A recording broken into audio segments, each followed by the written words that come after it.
Actually, I had to think really fast about who I could put on the panel, and there were a lot of choices, but I chose two people who can think fast on their feet. And it's not flattery. I really think that, I think we need that skill here for, speaking of skill sets of workers, for what we're about to do. First off, Holly is going to just give some comments based on loosely on what she's heard and maybe some ideas of her own to kind of kick us off on this first question, which really is, these are the kind of why we're here. I mean, getting back to Joan's point, like why are we doing this research in general? From a policy or programming perspective, what are the most critical issues for us to study as researchers related to all that we've heard today? I know that's a lot to tackle, but I'm sure she'll do fine. And then afterward, Paul DiMaggio will be speaking about what are some promising new methods, resources, and technologies that can be used by researchers, again, to kick off sort of the methodology part of it. So this is sort of the what and then the kind of how. And they'll probably overlap. Thanks. Sorry, I didn't introduce next to me. Sarah Sullivan, who is my colleague, esteemed colleague at the Office of Research and Analysis. She will be taking notes just for you to kind of see on the screen so that you can maybe react to what you're seeing. Kind of like the life map. Okay, thanks. I don't know whether I should thank you or not. This is one of the toughest gigs I think I've been presented with. I just want to thank everyone who's presented today and the many people in the audience who've contributed so brilliantly to our knowledge. Call out Mark Stern for the extraordinary work he's done over the last decade. As Maria said earlier, it was just 10 years ago that she and I formed a partnership to create the Investing in Creativity study. And what strikes me about today's conversation is just how much more we know now, 10 years later, how much more sophisticated and nuanced the conversation is, and how much the bar has been raised, if you will, as a result of the work that's gone on by many of you in this room and others. So I want to just thank you all. It's very inspiring. But for me, this conversation is sort of the what, so what, now what conversation. And I think we've learned a lot today about what we already have done, what we seem to know, what the more, as I just said, more nuanced picture of the field. I think we're just beginning the conversation of so what, and then the conversation about now what follows that. And Mary Jo, you really just hit the nail on the head for me in suggesting that we need to look at what it is that we want to change, what are the precedents that we can build on and think about in other sectors or our own about how change has happened, and what are the other rising tides that are moving that we can build on. So that's some backdrop. The question that Sunil and Tom formulated related to policy and programming, I'll address both, although as not a researcher or even somebody very sophisticated about policy, I always mix them up. And I think in this case and in this conversation, there is actually a lot of interpenetration between policy and programming implications. But I'll start with policy. It seems to me that we need some more work on definitions and on data capture, both for individual artists and for the cultural workforce. And I think one of the things that occurred to me today as we were talking is if you start with the individual and follow their trajectory and map it maybe using some of the new mapping technology that Steve and others are using, you come up with a much more robust picture of a life and a career and a work and a workforce. So I wonder whether we can do more work on definition so that we can validate multiple vectors of employment, so that we can understand and better support elective identities and changing identities, so that we can see the whole industry that the museum sector employs, all those things tied together. A second policy issue seems to me loosely based in training and job development. Just bluntly, to address Rocco's comments this morning, how do we validate artists' work and cultural workers' endeavors as being as legitimate as construction workers, so that these folks can participate in and benefit from job development and workforce development efforts. I don't know what to do about that, but I just want to put a pin in it. It seems to me that we do need a comprehensive research agenda that goes way beyond just looking at individual artists or looking at attendance at cultural institutions, to a much more comprehensive and holistic and cross-sector investigation of what this realm is about. And I think that suggests cross-sector convenings with leaders from health and environment and other community development, some things that I think the NEA is in a very good position to engender. And on the comprehensive research agenda, it seems to me that we've heard today about very, very interesting different kinds of research, some of which is longitudinal, long-term. The SNAP project is one good example, some of which is very short-term, immediate, real-time information like the Link survey, and some of which I would characterize as sort of medium-term, whether it's Joan Jeffrey's work or Ann Markison's work. We need to have all of this stuff going on, but they need, each of those different kinds of endeavors needs to relate to each other. And there too, I think there's an opportunity for the endowment to bring the different pieces together and help everyone see the whole. So I'm delighted this session is being broadcast. I think there could be many more that would begin to help everybody literally map the whole field. Moving to the issue of programming, there's a programming implication for every one of those policy options or policy issues, but there are a few others that I'd like to bring up. Something that came up again and again and again today is networks. Networks of artists, networks of cultural workers, networks of advocates of cultural institutions, of state arts agencies, of public and private sector enterprises. Again, bringing up the mapping idea, I just wish we could be a lot more sophisticated about mapping how these various networks work and what are the key nodes of the pivot points, if you will, for any particular person, for any particular field, for any particular community. We need to be much more sophisticated, and as Ann Markison said repeatedly, use visual imagery a lot more and with more sophistication than we have previously.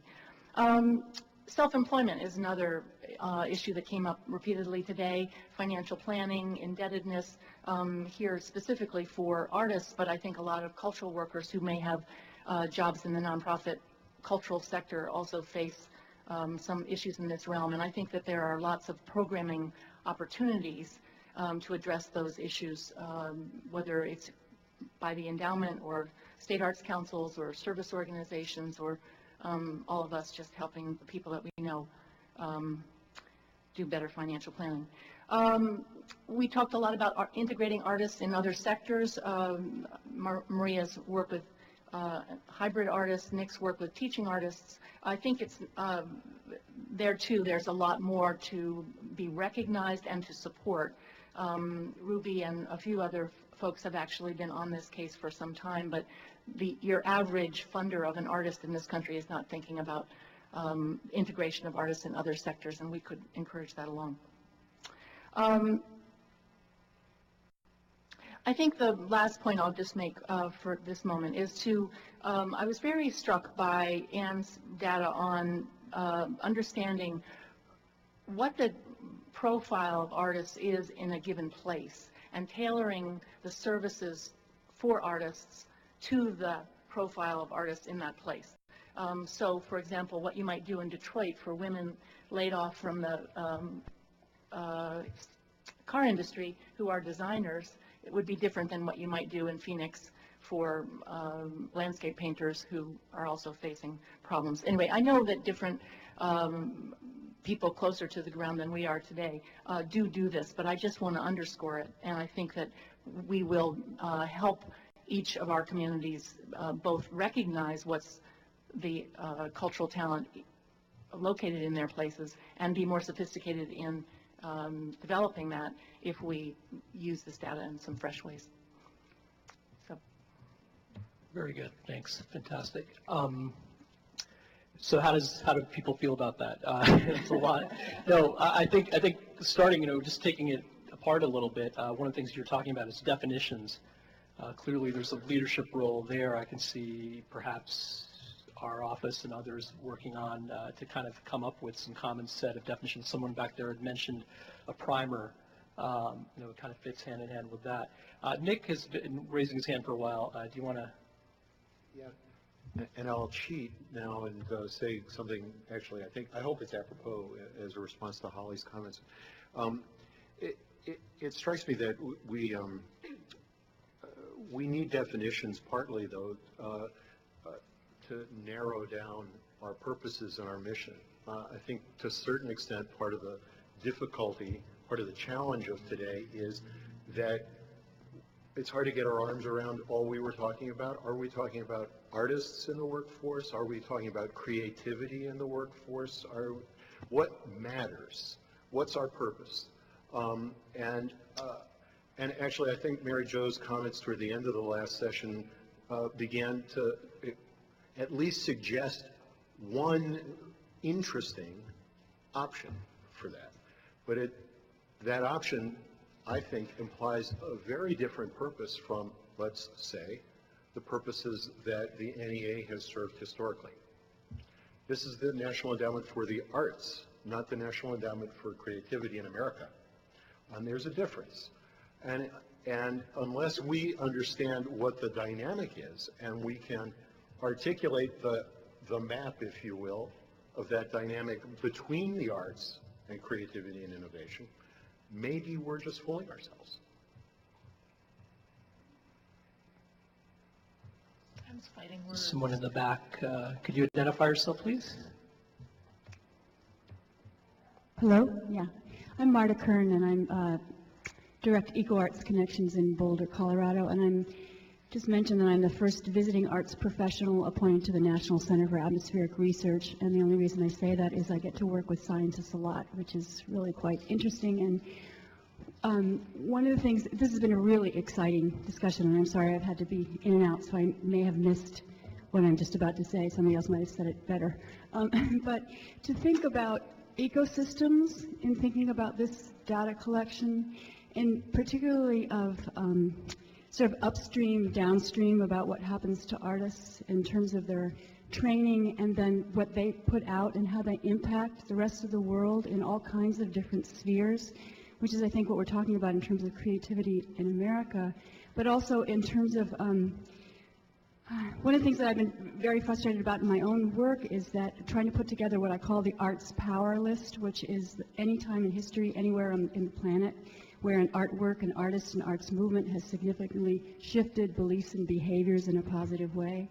And the data is not there. It has to go through the, we've worked with different data collection companies to try to figure, that's another long story, but in terms of this new, extraordinarily wonderful way of thinking about bringing all this data together, if perhaps we can think about ecosystems and different species of arts genres, or thinking about watersheds and the difference between the estuaries, the difference between the sweet water and the salt water, and the artist perhaps being the sweet water, and then all these other disciplines being the salt water, and what happens in this extraordinary wetlands in between those two kinds of water carriers, I guess, is one of the most fertile places of life that there is.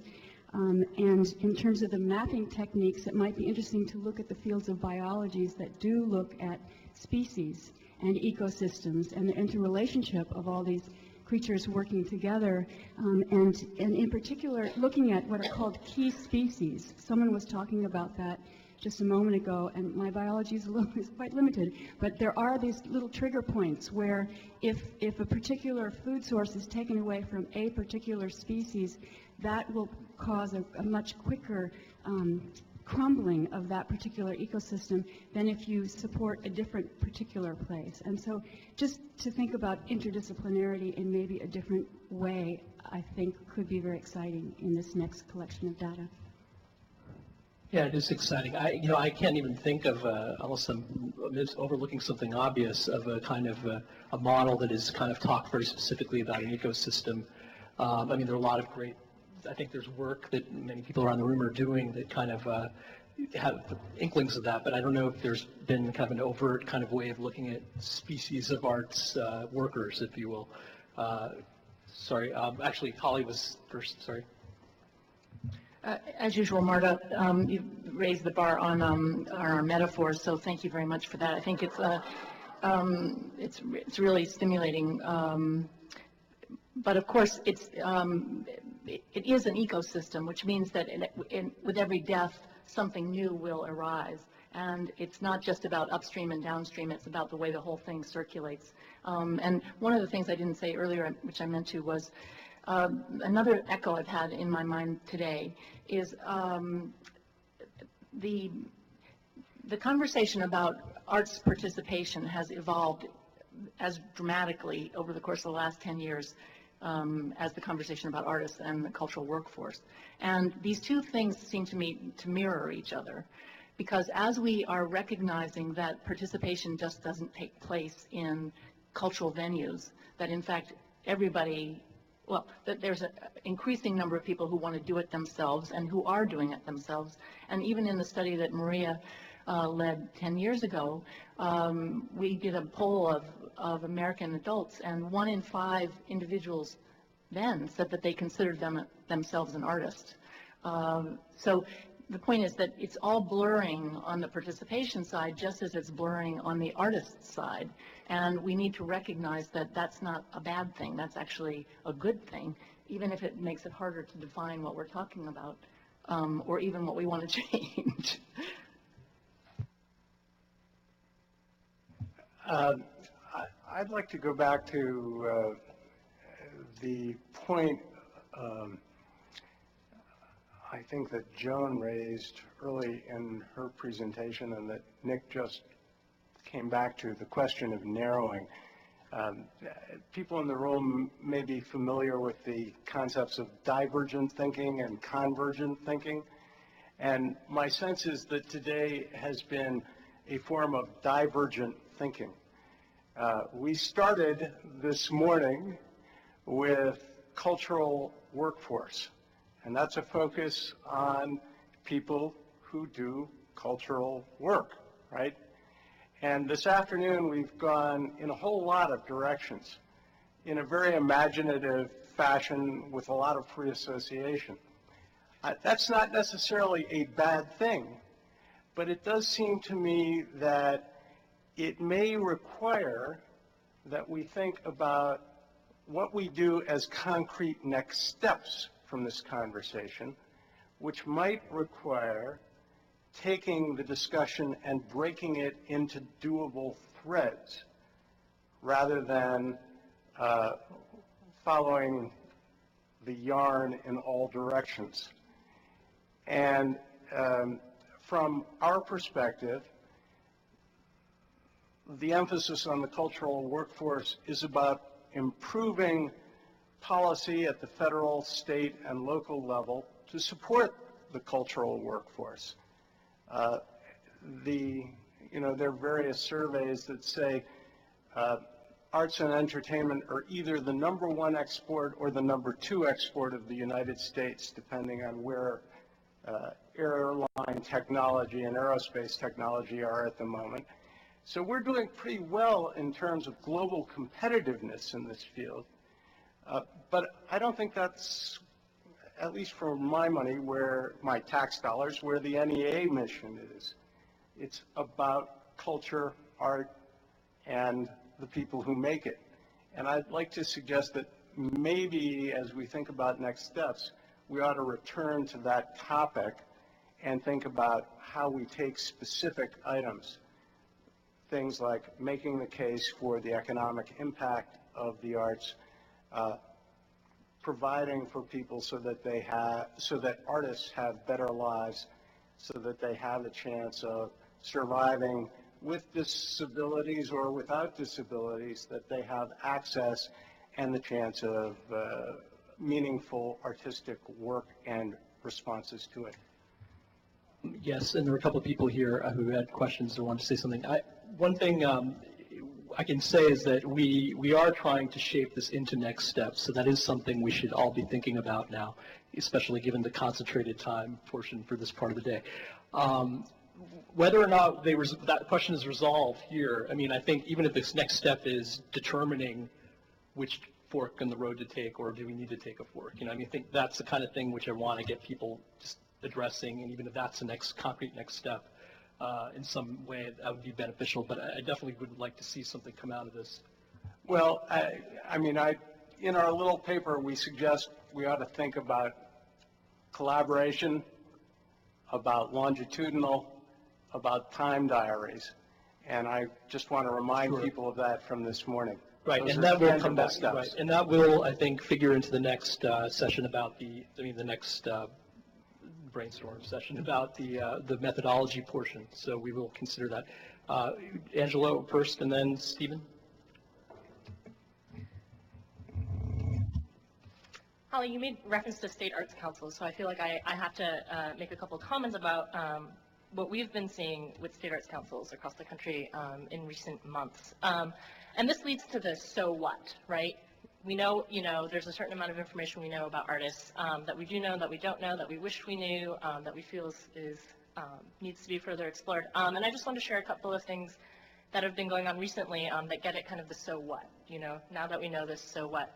And one is individual artists, public funding at the state level. There's a considerable amount of funding for individual artists at that level, and our members actually do spend a lot of time thinking about how to support individual artists and what's the most effective way to do that. Several of our members this year, given the current funding situation in state government, several of our members have had to take a really long, hard, and difficult look at how they support individual artists. Not only individual artists, but arts education, nonprofit arts organizations, just every aspect of how they do their work.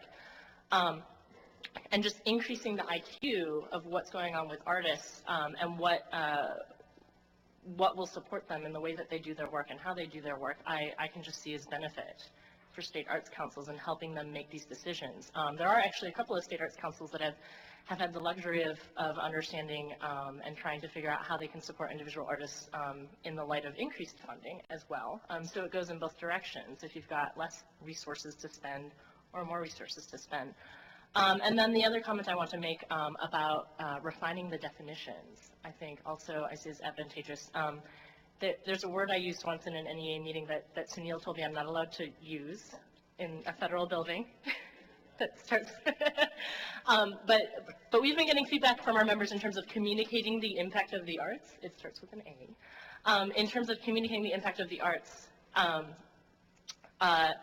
a lot of legislators and policymakers have a hard time understanding that an arts job is a job. So, and they still have an issue with that, and it's just really, really challenging for them to do that. And so I think this idea of refining definitions and to be able to communicate that with people who are decision makers and outside of the arts sector is just increasingly important. Stephen, and then divergent, convergent, messy, neat. Another dichotomy that we've been talking about is also sort of inductive and deductive approaches. So when experts categorize occupations, it's done deductively. It's based on their theories of how people work. Kelly's suggestion of actually looking at what people do, or the suggestion of doing time diaries, that's collecting all of Maria's work. It's collecting qualitative data about what actually happens, and then from those we can recategorize. We can think if our theories are right, if we need to rethink the way we categorize people. And I mean, one interesting thing, and I don't know if this is, and we can look at all this inductive work we're doing, and I think about how it can inform the deductive work we're doing. So right now there's not a conversation between them, and that's one thing I think the NEA certainly can help with. I am curious about, if we take the American Community Survey and take question 46, and Kelly's point says, what was this person's most important activities or duties? Now, I don't know how that's answered. If people are actually just writing what people are saying, and then the Census Bureau is deductively categorizing that, who else could have access to those qualitative answers? And, you know, could other scholars look at the answers to those questions and come up with other ways of categorizing or actually understanding the doing better? So I guess that's my question is, can we think about the bridge between inductive and deductive thinking? Are there ways that the inductive work we're doing can inform the categorizations and definitions that we're all struggling with? We're in a moment of great transition and change, and it's in those moments when you have to inductively think about your categories and your definitions. So I just put that out there for us to consider. Great. Could we go there and then back to Gary? Oh, sorry, then I forgot Maria. Yes. Thanks. This is Carol Rosenstein from George Mason, and I wanted to follow up directly on Stephen's comment and say it would also be really interesting to know which specific kinds of artistic work are being captured the least well, because I would imagine that that's quite different across disciplines and also among artists who maybe are doing more hybrid kinds of work. So I'd want to know which, I think this relates to your earlier question too, which kinds of work is being captured the least well by the data we have to make sure that that work can be captured better by the data. Also, not only would it be interesting to see how people are filling out the data, but to compare very carefully how do people answer those questions and how might we categorize them differently, as well as how are they being categorized by census, right?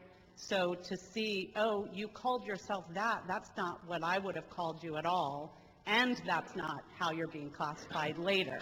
So to kind of triangulate there and see where all the gaps are existing in the way the data is being reported. I missed Maria here, and then.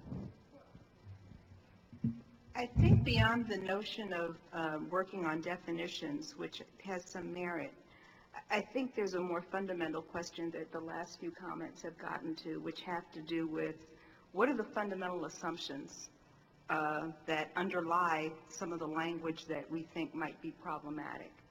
And by that, I mean, earlier in the day, I talked about the framing of artists and audiences, and that getting in the way often of thinking more expansively about what the role of artists in society is and what the role of publics are in relation to them.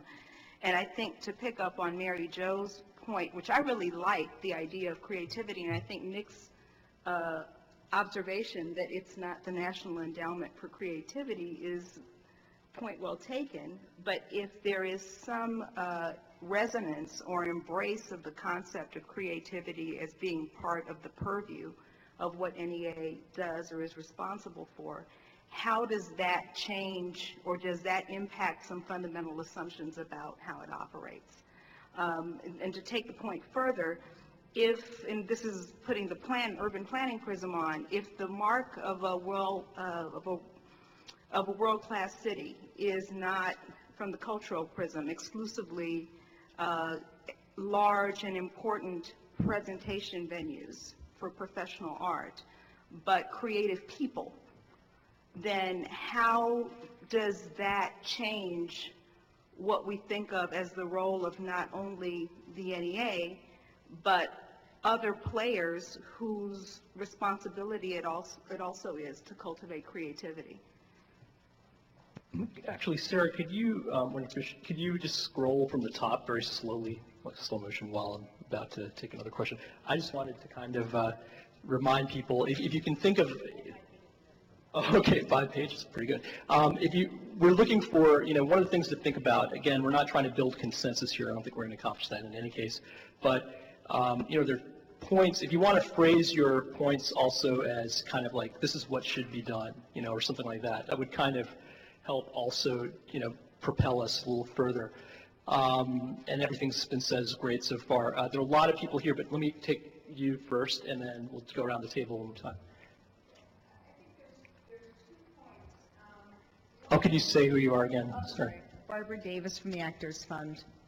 One is that as you move forward with determining where your focus is and how research is being done, I'd just like to point out again, I'll use Joan as an example, who, when she was getting going on doing this most recent study on aging artists, came to people like myself who are the end users of your reports, who are going to be changing and implementing services for different kinds of artists, and to make sure that we have a voice and participation in how research questions are being looked at, what information there is.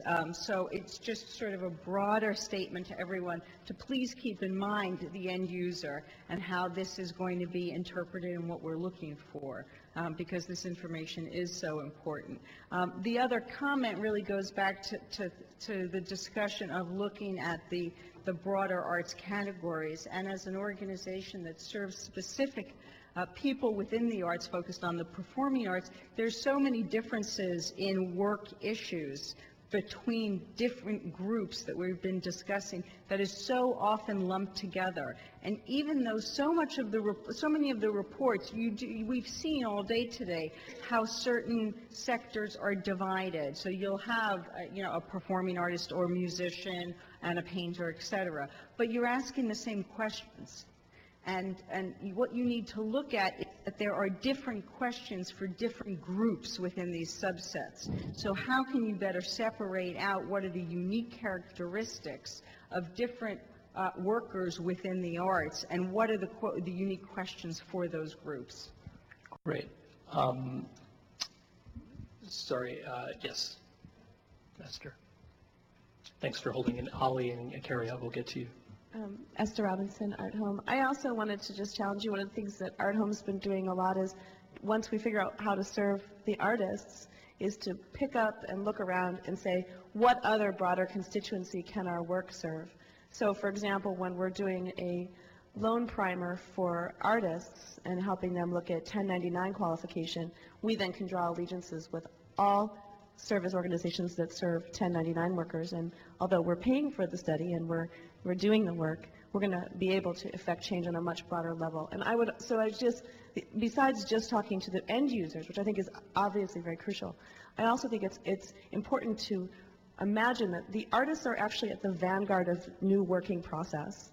You know, we are out there doing 3 jobs, and everyone else is suddenly having to do 3 jobs. And we've been doing this for 10 years, 15 years, 20 years. So I think that it's not only that we must serve and look to our own insular world, but that we need to also imagine what other broader what other sectors are facing these issues or these things, and can we make our data more useful, and also can our data reveal something about the way our country works now through the way that our constituencies work today. Great. Holly? I really endorse that, Esther. I think it's very smart, and we need to see the connections between ourselves and other sectors. And for that reason, I would recommend strongly that the endowments work in the area of research actually take a kind of workforce frame, because I believe, as Mary Jo was suggesting, that we're all going to be designers pretty soon if we're not already. That number is going to be 100%. And because of the changing nature of work and anyway, we've been over this again. But I've been doing some work with colleges and universities recently, and I think it's statistically significant, the number of double majors that are, science and art, mathematics and art, ethics and art, that there is just this, they are foreseeing the future, which is going to be a combination of some sort of technical, practical skill and embodied learning, different ways of knowing and different ways of inquiring. So to pick up on Nick's suggestion, I think the National Endowment should be renamed the National Endowment for Alternative Ways of Knowing and Being, or NEA WAC. That's out there. That's good. That's good. Yeah, that's good. Yeah. Somebody here? Oh, sorry, Carrie. Did your question, let's see, all right, it's me, all right. In terms of policy, I mean, I'm a theater artist, I'm a critical theory person. How did I get into doing qualitative and quantitative research? It was because I found out the artists I was interested in, that most of their issues had to deal with policy. And there was only one way to get into the policy discussion, and that was through doing this kind of research. What I am seeing is, and what I think the NEA can do, is just help remove the barriers sometimes that federal policy can put in the way of artists' careers. So, for instance, health insurance, student loans, Social Security, Medicare, Medicaid, those kinds of things. There are work disincentives. There's all kinds of barriers in policy that I think we can look at. And then also existing laws that are there to protect the rights of certain people are not being enforced. And we're finding this especially for people with disabilities. You know, we have a lot of, for instance, access and accommodations for audience spaces in theaters, for instance, but none for the actors or for the technicians. In most places, in a theater, the costume shop, the scenic areas, the lighting booths, they're not accessible. And these universities and some theaters that get money from the NEA are supported with federal money. And why are people allowed to continue to not comply with federal law? Those are the kind of things that I'm talking about. A lot of children with disabilities don't get the opportunity to experience the arts in their formative years because of people not following the ADA. And so those are the kind of things that I'm interested in too. What are the laws that exist that are not being complied with, and also how does federal policy get in the way of artists making their careers, and what new policies could be made that are specifically geared to help artists? So kind of policy-related research around enforcement. Ann? Oh, sorry, and then, sorry, Ann, and then you. Yeah, I just wanted to throw another thing in the mix, which is, but not personally, but for us, and that is the whole creative city buzz. This is a very, very powerful thing that's out there right now. It's there on the part of small little towns, in unbelievable places. It's there at state levels. It's there for big cities. It's there at neighborhood levels. And it's an incredible opportunity for us to pull together a lot of these things and help cities and other constituencies really fill in the blanks, understand. I mean, there's a woeful lack of use of a lot of the data and research that many of us have produced by many of the groups, you know, struggling. People are just hiring consultants out of the blue to help them do something without. So this could be a very important thing for the NEA to package a lot of this research in some way, to synthesize it, to address cultural occupations, cultural industries, community arts, space for art, you know, creation and so on, and address it to cities in a sophisticated way that understands that they have workforce development programs in one department, economic development programs in another department. Planning has a lot of issues that through zoning and other things that affect what they're going to do. Cultural affairs departments.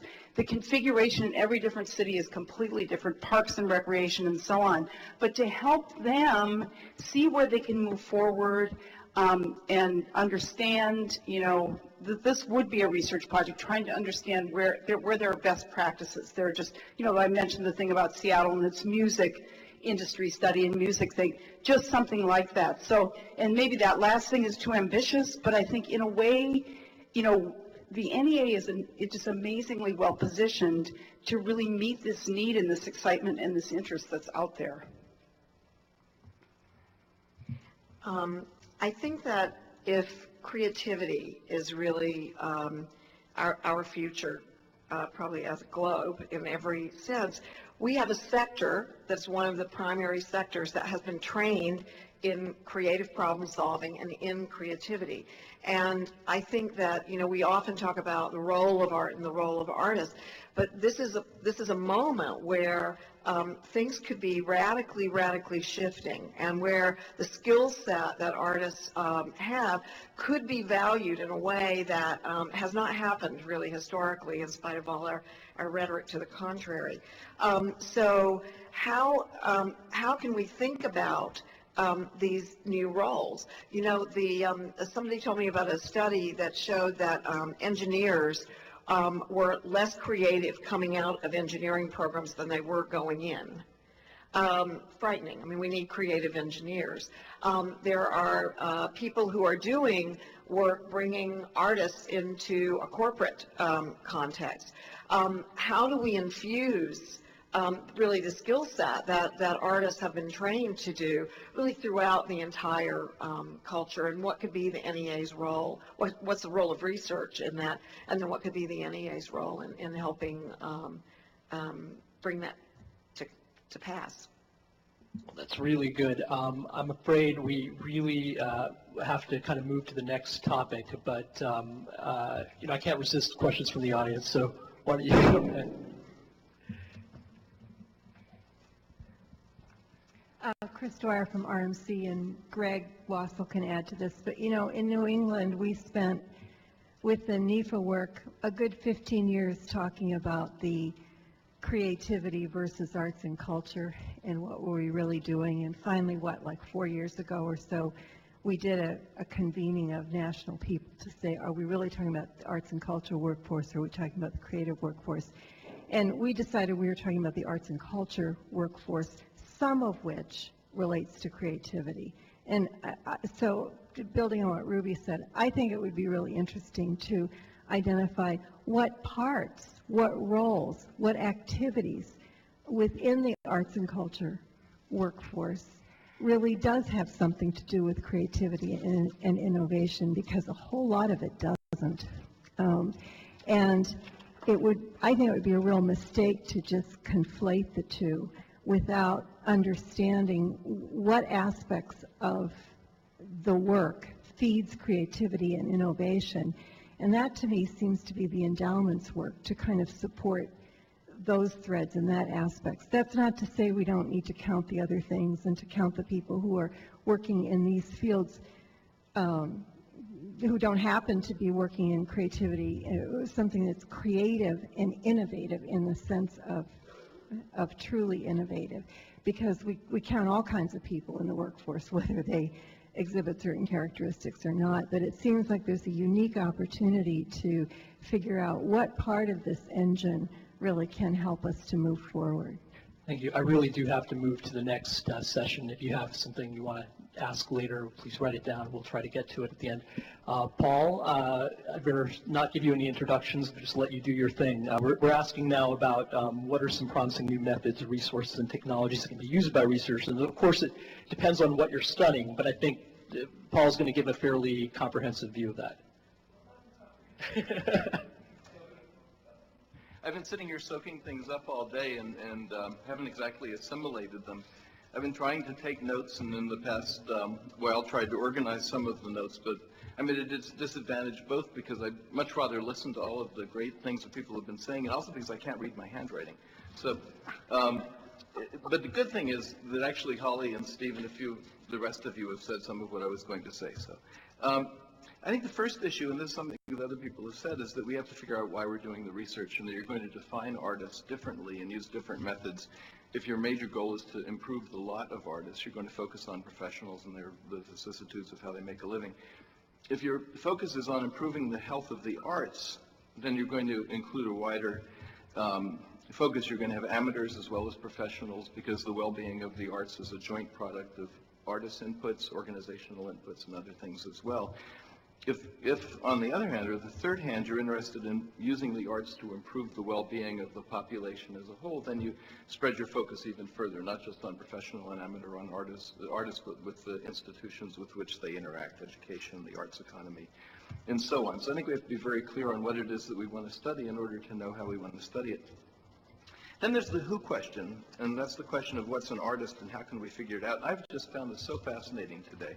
I wish I had answers, but let me just try to rephrase a couple of the questions and provide some thoughts. I mean, what I find really, really striking is how we keep talking about artists occupying multiple roles both at any given time and over the course of their careers. You know, so sociologists and economists have been studying careers and occupations for a long time, and one thing which they found is that careers are a lot rarer than anybody thinks they are. We all think that people have careers, in fact, and that we're the only one who doesn't, but in fact most people don't. So that, you know, when they first started studying this, it turned out that something like 20 or 30% of people with MDs didn't practice medicine all their life. 35 or 40% of lawyers didn't practice law for, you know, so that our expectation and the image that we have in our heads of what an artist's career is like our expectations of other people's careers is something that we have to sort of get beyond and treat as a hypothesis that will usually be violated. At the same time, at the same time, the images we have of the work that people do, and we have occupation labels, always turns out to be more diverse and you know, so if you give people time diaries, and I really like your idea about time diaries as a way of getting to activities, you find that even people who have the same job title will do very different things in the course of the day. The hybridity, I think, is so important. But there are at least 5 different kinds of hybridity, and I think it's worth making the distinction.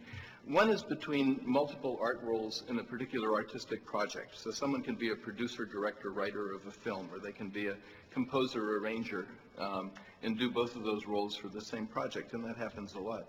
Happens a lot when people are at the beginning of their careers. The fewer resources people have, the more likely they are to combine roles in order to get the work done. Happens more in small systems than in large systems. So if you think about, you know, the kinds of differentiated artistic roles that we have in our minds, they come from large systems rather than from small ones, because small systems always have to combine work. I was thinking when you were talking earlier about the director of the Met versus director of the Historical Society and the person who takes out the trash. Probably in the Historical Society, the director does take out the trash at least some of the time, because, you know. Right. Is that a metaphor?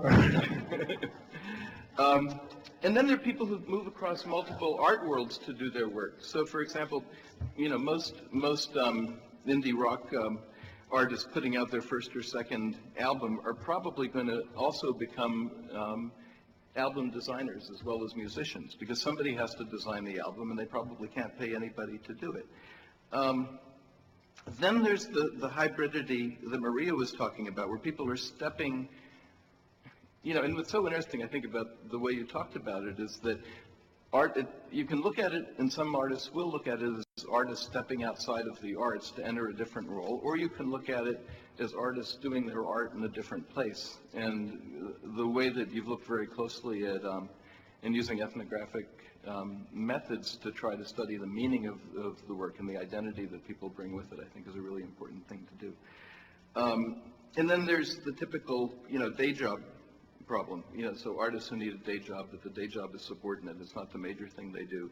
And then there's artists for whom the day job is primary and they make their art when they can. And those two later cases provide, you know, methodological problems, because if you're doing a survey of people and you don't ask the question the right way and you get them on the week when they're not being artists, you're going to be in trouble. So I think where this leads for me is to this idea that we really need to ask very specific artist-focused sets of questions about what are the activities and tasks that people do in order to understand what artistic roles consist of. I think the ACM model of asking people what's your first job and what's your second job and then getting into it in some detail is a really good one, but we need to even go beyond that. That leads to the second and what I think will be the last question that I want to address, which is where do you find artists? If we need to find populations of artists to do artist-specific studies of artists' work with, how do we find them? There are typically, I think, 5 ways to do it. The best way is through the census. If you can get the census to ask, you know, about 30 million or 3 million people the questions you want, that's always desirable, but usually we can't do that. So another way to do it is through organizations, through unions or associations. A lot of advantages, but of course you don't get the people who aren't members of unions, which is a particularly serious problem in places that aren't unionized, like, the visual arts. Many writers aren't in unions. A third way is to find them through their schools. And I'm very excited about the work that Stephen is doing with the alums, because the great thing about looking at alums is that once an alum, always an alum. I mean, I think these schools have to get their development acts in order so that they can get people to really commit and feel identified with the school. A lot of schools and universities, people kind of rush to cooperate with something that they see as benefiting them. It doesn't seem to be happening yet with the arts places, but I think it will. And if it does, it's going to be great because it'll enable us to collect panel data. And the only way we're ever going to learn about careers is multiple responses from the same people over 20 years of time. It's kind of a subtle point, but if you do a cross-sectional study and you have two people out there, one of whom has been an artist for 20 years of her life and the other person of whom has been an artist for 2 years of her life, depending on when you do the study, you have about 10 times more likelihood of getting the second person in your sample, the first person in your sample than the second, and you're going to overrepresent people who have spent a lot of time in the arts and underrepresent people who have been in and out.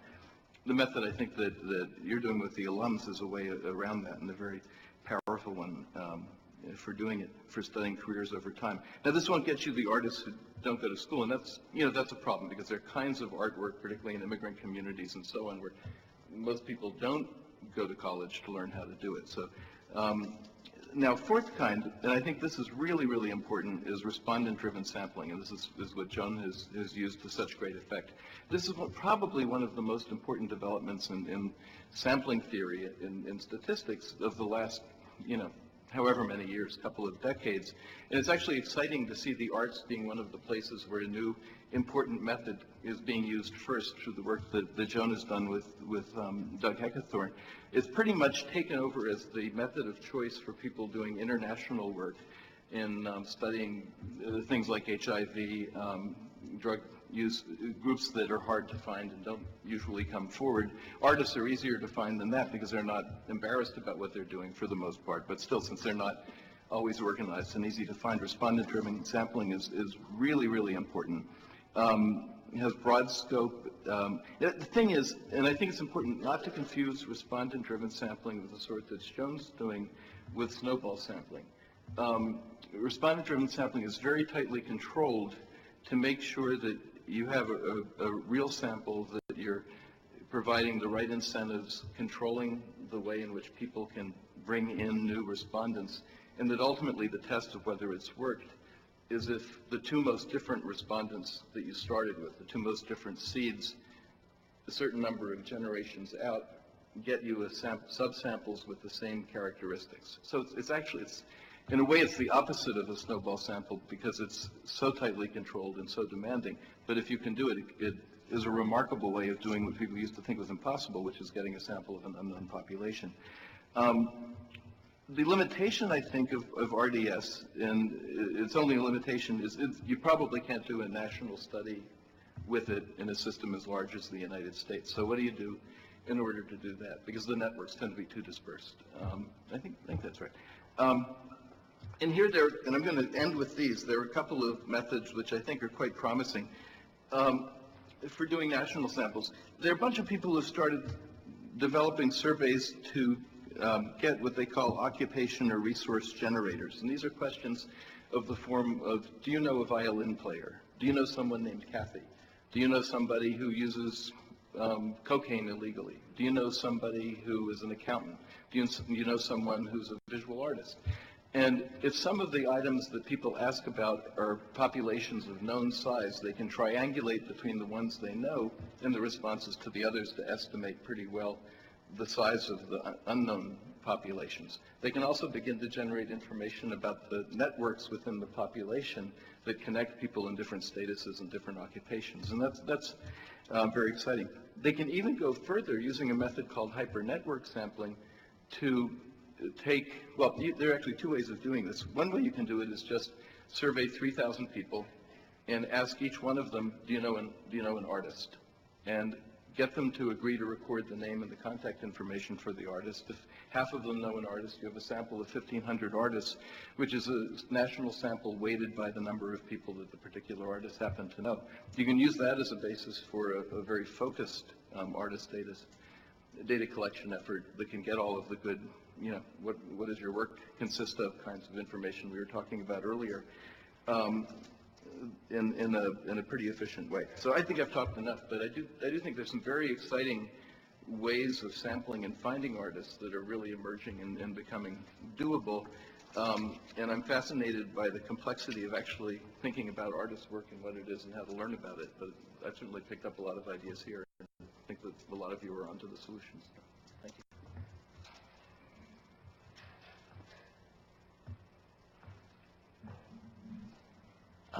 Yes, David.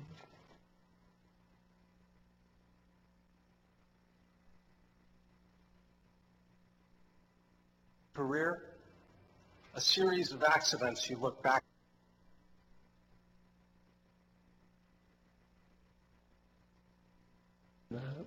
Bureau of Labor Statistics.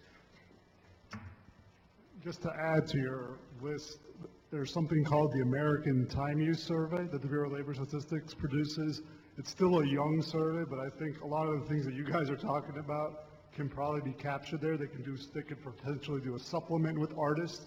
I encourage you to work with that survey because I think it really gets at, it doesn't ask what your occupation is, it just asks you how do you spend your day? What did you do from when you woke up to when you went to sleep? So I would add the American Time Use Survey to your 5 things to consider. And I'm glad that survey is being retained. It's a great survey.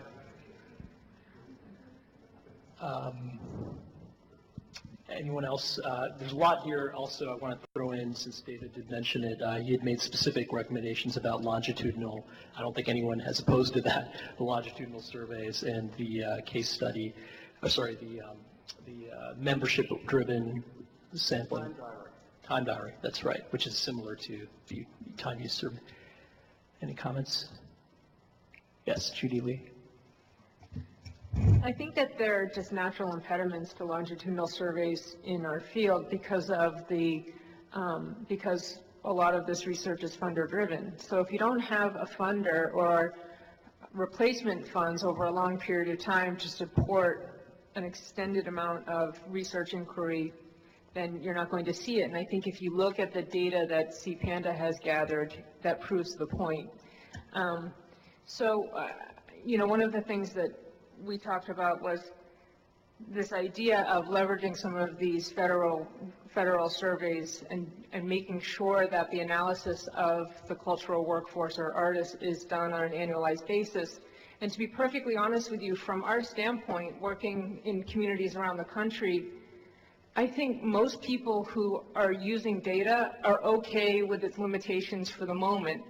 It's that they need it over a period of time to continue to use it and to understand how it's going to affect local policymakers, how it's going to affect their ability to make a case to funders, et cetera. Now, that doesn't mean that we shouldn't try to perfect these things, but I'm saying that as a priority, let's just get it done on an annualized basis, and then let's start working on the perfection of that data.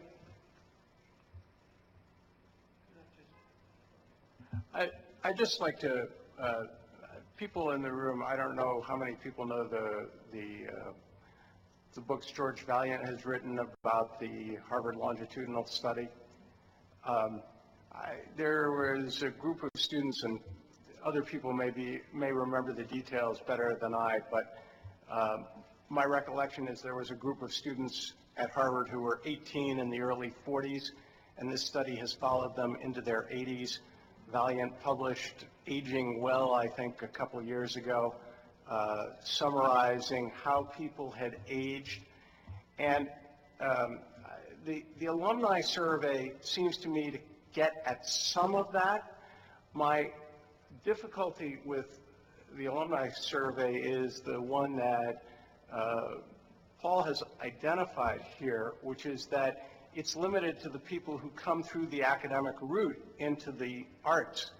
And there are a lot of people in the arts who didn't get there from a conservatory, an art school, a whatever. And so the notion of taking a group of people at a relatively young age and tracking would also allow you over a period of time to see where they went from the arts, which seems to me important information in multiple dimensions.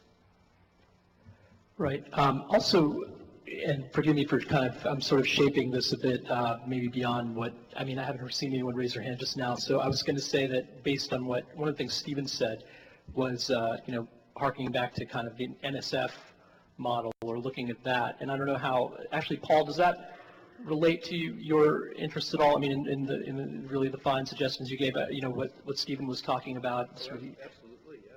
Yeah, I mean, that's sort of the gold standard. I mean, in terms of, do you think there's a feasibility there with what we're doing? I mean, what do you think is required? I mean, money, obviously, but what? So the disadvantages with what David said in the... Sorry, could you speak directly into the mic? And maybe we can kind of paraphrase what that system is, because I was taken by that. I mean, the disadvantage is what David said in that whereas physicists almost all have PhDs in physics, so you get 99% of them. Nonetheless, if we can get half of the artists and come up with really, really good career data on them, that's a huge advance over none of the artists. And then we have to use our noodles to figure out, how to get the other ones. And that's a panel, is that correct, the NSF? Yeah. Yeah. Longitudinal, okay.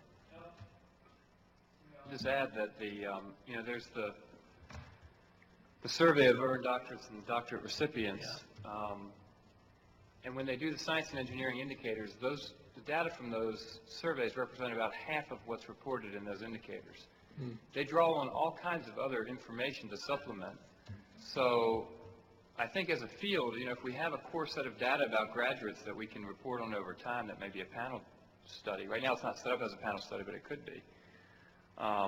We can also supplement that with census data and occupational data and qualitative data. I mean, we can think of a pretty robust set of indicators that come from diverse kinds of methodologies that might come out maybe once every 5 years, maybe eventually every 3 years, maybe we can even get it down to every 2 years like the science and engineering indicators. But I think we have an opportunity in the next 24 months to craft the right kind of monograph that will draw from any of the data sources we've already heard about today to make a statement about what we do care about, what kinds of work, what kinds of indicators are most important. So I hope you will take it on as a challenge for us to figure out what should the chapters be in this potential monograph, which we have support in the Big SNAP project to do. I mean, we are mandated, at least the Curb Center, to produce a monograph in 2 years. So we've got to figure out what's going to be in it. 2 questions and I'll shut up. But are you relying on or looking at the Humanities Indicators project in any way? I mean, for any kind of guidance, that project that's going on also, I mean, I don't think it's longitudinal, it's basically collecting indicators, and also I don't know to what extent some of the Americans for the Arts work is relevant. Absolutely. I mean, the answer is no, we haven't looked at anything yet. I mean, we've looked at everything and nothing. Right. We know what's out there, but we haven't made any decisions about what makes sense. So it's kind of a plea to this group to help us construct what this could look like. Okay. Oh, yes, sorry, Joe. Well, it's still on the horizon, perhaps, and it has the disadvantage of whoever went to school, college or university. But Secretary Duncan and the Department of Ed and NGA and a number of folks are starting to work with states, and actually Secretary Duncan is almost requiring states to start tracking the graduates certainly from K through 12, but also probably will get to the community college and probably eventually, because everybody's anxious to hold universities to their productivity and output measures and completion. That's a pretty fast track in terms of trying to put together the seamless ability to track a student over time into their occupations, because we're more and more very concerned about what kind of job did you get with your degree. So that it's probably a down the road, but it's definitely things that people are very serious about in this world. Oh, thanks. I want to just also put in a strong plea that NEA do geographical analysis, for the reason partly that I talked about before. And I think really in that case, I'm interested actually, I forgot to ask you this earlier, Stephen, whether you think the SNAP, I know did you end up putting the geographical question into the SNAP thing? So I think that would be one possibility to look at where students go after their degree and where they end up. But I think the census, the ACS is just, although, are you just doing the 1-year thing and not a 5-year question now? Where were you 1 year ago? It's in the census form. Oh, it is the yes, the form that I passed out. Oh, I just saw the 1-year question, but there's a 5-year question? No, it's probably just the 1-year question. Yeah, just what's in the form. Right, okay, so, well, that's different than a 5-year question, but anyway, but I think that since the census data is such a huge data set, lots and lots of states and localities really, you couldn't do really small places, but would really want to see how their artistic workforce and their cultural industries are different from other places. And Link did fund this work that we did, so we sort of, really what we did was just, build, sets of data for different places out of the PUMS data set from the 2000 census. And it would be really great if the NEA could take that on as an ongoing publication. Can I just say something again and then take a couple more questions there? Holly, you actually mentioned mapping as well, I think, in your talk. And I'm wondering, actually, maybe Maria, do you have any, or anybody have ideas about, use the term nodes, of getting at places where community arts is occurring, where workers are not being tracked through this is really what it's all about, I guess, not just through the census, but getting to, what are some of those, I guess, critical points where you would either want to administer surveys to give you the results for mapping, or how would you, without going to institutions, where do you go for? I think that there are some informal networks, but one of the findings from the work so far is that those networks they tend to be weak, and particularly as it relates to the hybrid work.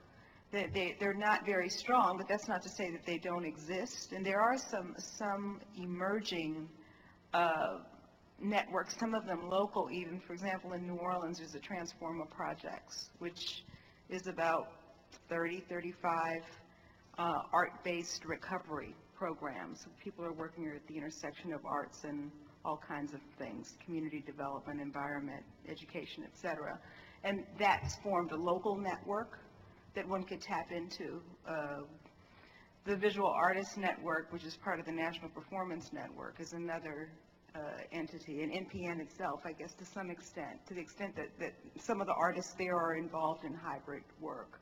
I think some of Ruby's grantees.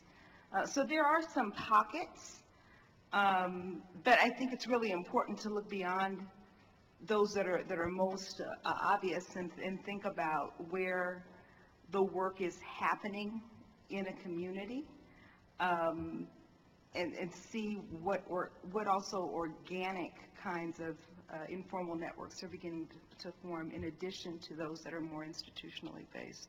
Great. We have a lot of questions from the audience, and then I promise I'll get to you. Oh, do you want to say something real quick related to that? Yes, yes. I'm thinking about 6 degrees of separation, and Stephen, something I would recommend for you in your monograph is to think about how you might map those, I want to say, iconic institutions that are, in fact, have seeded a whole field, and which, if you actually could map it, you would show. I'm thinking about the Wesleyan mafia in Hollywood, for example, where, literally hundreds of graduates of Wesleyan are getting employed because they know somebody who also graduated from Wesleyan. And that's the way it works a lot in this sector. It's actually only 2 million people. And if we just think about, I bet we could get back to 20 institutions whose seminal work has actually touched all 20 million. 2 million. Anyway, it's just to map institutions as well as individuals. Paul? I'm really glad you said that, because the topic, which I think is really important that hasn't come up here, but is implicit in some of what we've been talking about, is where do artists get jobs? And has anyone ever done a study simply asking someone, where did you work, or who's your gallery, or what's the last time you had a gig, and how did you get it? Who was it who told you about it? Who was it who made the connection? That would be really, I think, important kind of research. Can we get to some of the people in the back who've been raising their hand for a while on this right side? Is that who was that? Liz, was there somebody on this? Oh, it was Carlos. Hi. I want to make a pitch for administrative data. I think that too often we set that aside. When I was hired a year or so ago to direct research at IMLS, one of the things they asked me to do was to think about an annualized collection of museums across the United States. And in my mind, it's already being done on an annual basis by IMLS with every applicant for a grant. It is an annualized data collection. It is, we had to go through OMB in order to get clearance to get the information we get from our applicants. And you'd be surprised to know how few FOIA requests come in for that public data. And to that end, Sunil and I have started a project to look at at data within the federal government that deals with cultural programming, irrespective of whether or not it comes out of IMLS, NEA, NEH. We're interested in cultural programs irrespective of the federal agency. And one of the interests there, one of the long-term interests, is overlapping support, looking at support, indexing support by place, so that we can look at the character of federal giving in the cultural sector across the United States, and geolocating the data. Thank you, Carlos, and it's been great to work with you on that project. Esther. Hi, I wanted to just sort of, I've been doing a lot of work with the community development entities, and I think that one of the, Maria's brought this up a fair amount, but one of the things I think we really have as an absolute golden opportunity right now is that as community development has progressed, they sort of hit a wall around economic development. So communities who aren't, you know, if you're an economic development corporation and you have in charge of a neighborhood and you're trying to bring vitality, you kind of, a lot of them figured out economic vitality. They could come up with benchmarks. We've risen the median wage this much, but they really started to realize that they weren't able to capture so much of what made the community vital, what's community development. And in the last 5 years, they've been asking a lot of questions around this, and I feel like and all those people have to gather that data. They're responding to grantors and funding mechanisms that require that those outputs be measured.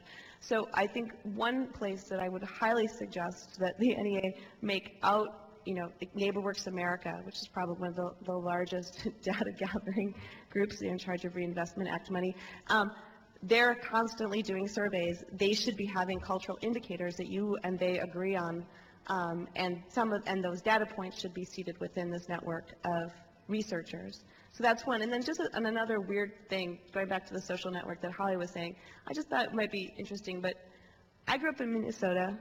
I was raised at the Walker Art Center. I went to NYU Film School, then I went to the Graduate School of Ruby Lerner at Creative Capital, and then I left and went and founded Art Home, right? And that's a pretty intense, robust social network, and I can track so much of my creative abilities to those learning junctures. One's museum, one's university, one's a person, a mentor, and a professional thing, and then I have an organization. So I also think that that's part of again, that social networking piece that I feel like we need to get to as well, which is that there's a lot of different nodes of intersection that result in entrepreneurship, and that a lot of it is trackable even within this room. Let's take one or two more. Carol in the back, and then, sorry, I can't see. Oh, after you. Okay, Carol first. This is Carol Rosenstein from George Mason. Since people are throwing into the hat suggestions for study, I would like to ask whether NEA could study impacts of cultural development policy on various components of the cultural workforce. So some research that has been done already suggests that for many artists, cultural development that is focused mainly on economic development may have negative impacts on artists who work in a relatively uninstitutional way. So those artists who may work in a more hybrid, with a more hybrid method, or pick up contract work, have a very portfolio-based career that, particularly through gentrification, but other ways as well, that some of this emphasis on cultural development, economic development, the shift toward thinking about creativity rather than artistic workforce, may actually have negative impacts on artists. So I would really promote getting some quantitative measures of what those impacts might be. Thank you. And one more here. Is this on? Yeah. Just wanted to second what you were saying about your trajectory as a arts worker yourself, and thinking, Stephen, about your maps before, which were really fabulous when you were just interviewing artists and what they actually did, and thinking, laying on top of that, the ecosystem of the arts and really what does it really look like. Would be a very cool kind of triangulation, I guess. But the other thing, too, is that in thinking about the collection of data is looking also at the existing interagency efforts at the federal level of communication that are going on right now. The ones that I know about just have to do with climate change, for example, but I'm sure there are other ones. I mean, for example, there's a group of 13 federal agencies that are looking at climate change, and the NEA is not at that table, and it would be really extraordinary to have it be there. But in particular, in terms of data collection, is if in fact what we're trying to do is to make the case for the arts and its important creativity in all sectors of life, how cool would it be to be able to collect the data in languages that the other sectors of the world understand? Because I know many of you are doing interdisciplinary work, and it's a fascinating thing to do, is to collect all the words that are in the English language that mean something totally different in a different discipline. And so if we can know what the languages that we want to be communicating the data into, that would be helpful in terms of collecting the data, if that's correct grammar. Thank you. Paul?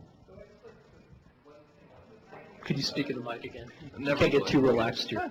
I'd just like to put one thing on the table. We had a conference at Princeton last year called Learning About the World Through the Web, or something like that, where we brought together scholars from about 20 or 30 disciplines. A lot of them were computer scientists, but there were astronomers, there were social scientists, and so on, who were all figuring out ways to learn about the social world by scraping data off of the web. And the keynote speaker was Kenneth Pruitt, who was the former Census Bureau chief, who said, basically, look, surveys will always be important, but they're getting more and more expensive. We have these new resources out here. A really important priority is to figure out how we can use them. There are extraordinary things going on in the computer science world that I think within 5 to 10 years will put these methods within our reach. And even if we don't have the technical ability, I certainly don't know many social scientists who have it to use them right now. I think we should start thinking about how we will use them when they become more readily usable. One example, which probably most of you have heard about, is Google Flu. How many people have heard about Google Flu? Right. What's it called, sorry? Google Flu. It's basically, the CDC is now using this service as a way to track the epidemiology of flus, because it's a lot more effective than anything they have. Google has simply started recording the incidence, prevalence, and location of requests for information about, the kinds of queries that people who have the flu or have a family member with the flu would make. And it turns out to be this incredible early warning system. You can imagine using something like, online requests for information about arts degree programs as a way of tracking, popular interest in majoring in the arts or going to art schools. I mean, sort of the sky is the limit. But starting to think about it now would be useful. It's exciting, yes. Rachel? I turn on my mic, being nervous here. No, I just have a different perspective. So 2 million folks. I come from a governor's point of view. I come from a legislator's point of view. So your question was, the legislature says to you, so where do they get a job? and how am I supporting your job? So if I were you, number one, your point's well taken, what's the name of NEA? I would say the name of NEA is the role of artists in a global, innovative, technology-driven world. That shapes a lot about what you research. And if you want to be relevant, that shapes a lot about what you research. So it's not just the role of artists. I think you have to extend that out. So that's one point. But now to the research methodology. So you're interested in time. I guess, what do you do through the day? Personally, to your question, I would flip it. I know you want to know what artists do every day or what they're doing in their life. Frankly, I'd want to know what an engineer did that used those skills that they probably, and the training they probably took in college. Because I have a much better chance of telling that legislature, well, they didn't really go to work in that profession, but let me tell you about what they did. So that's perhaps a way to go in terms of what you're thinking about. I do think there's a lot of opportunity to look at all occupations still and look at what the skills and the aptitudes are required to do those occupations and make your case across all professions and across all sectors. If you want to answer the question about artists, and you can still research that 2 million or whatever, maybe it gets to 3 million, great, but there's a bigger case you have to make, personally, I think.